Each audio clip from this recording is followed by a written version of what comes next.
All right, let's dive right into this clinical briefing and explore the profound pharmacodynamics of omega-3 fatty acids, taking it all the way down to the molecular level. Now, as medical practitioners, we're all very aware that omega-3s, primarily EPA and DHA, are broadly prescribed for their anti-inflammatory benefits. But, simply calling them anti-inflammatory barely scratches the surface of what's actually happening inside the cell. So today, we're taking a highly focused look at the exact intracellular signaling and gene expression modulation driven by these lipids. We're going to map out exactly how they reprogram a cell's inflammatory output.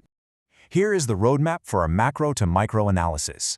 We'll cover membrane dynamics and early signaling, intercepting intracellular pathways, modulating inflammatory gene expression, and finish up with synergistic clinical applications. Okay, let's kick things off with Section 1, Membrane Dynamics and Early Signaling, focusing on substrate replacement at the phospholipid level. We have to establish our clinical baseline right at the cell membrane, and the biochemical contrast here is just stark. When we supplement with EPA and DHA, they aggressively incorporate into the phospholipids. By doing this, they're effectively evicting the usual inflammatory precursor, arachidonic acid, or ARA. Now, when a cell is stimulated, it releases these fatty acids to produce eicosanoids, right? But because EPA acts as an alternative substrate for the exact same enzymes that process ARA, we see a massive shift in output. The eicosanoids derived from EPA are quantifiably 10 to 100 times less potent than their ARA counterparts. You're essentially swapping out the high-octane fuel of the inflammatory response for a highly inefficient, watery substitute. But here's the thing, it's really not just about passive substitution. Crucially, omega-3s don't just inhibit inflammation, they are the actual precursors for specialized pro-resolving mediators, or SPMs. We're talking about incredibly potent molecules like resolvins, protectins, and myrisins. These SPMs actively go to work to resolve existing inflammation. They clear out neutrophils from inflammatory sites and actually protect tissue integrity. This is absolutely critical when we're looking at models of chronic conditions like asthma, arthritis, and colitis, where passive inhibition simply isn't enough. You literally need this active biological resolution. Let's move deeper into the cell with Section 2, Intercepting Intracellular Pathways and Disrupting the Inflammatory Cascade.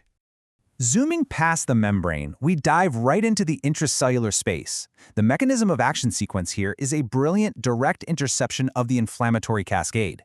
In step 1, DHA physically disrupts the formation of lipid rafts in the cell membrane. You can think of these rafts as specialized staging areas where signaling proteins, specifically toll-like receptor 4 or TLR4, gather to sound the initial inflammatory alarm. So by destabilizing these rafts, DHA is essentially unplugging the alarm system.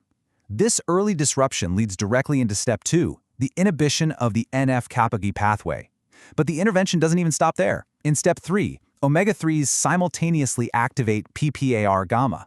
This is a highly potent anti-inflammatory transcription factor that actually physically interferes with NF-kappa B. It acts like a literal roadblock right inside the cytoplasm. Let's pause on NF-kappa B for a second, because why is this specific target so central to the pharmacodynamics? Well, NF-kappa B acts as the master on switch for inflammatory genes. If it reaches the cell nucleus, it triggers a massive inflammatory cascade. By disrupting TLR4 way upstream and then by using PPAR-gamma to physically block NF-kappa B downstream, omega-3s are successfully shutting off this master on switch before it can ever cross the nuclear envelope to trigger gene expression. It's a highly targeted interception. Which brings us perfectly to Section 3, Modulating Inflammatory Gene Expression, where we see how this reprograms the cell's output.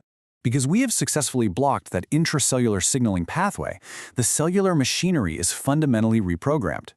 For instance, EPA doesn't just compete for enzymes at the membrane level, it is actually able to directly decrease the expression of the COX-2 gene itself.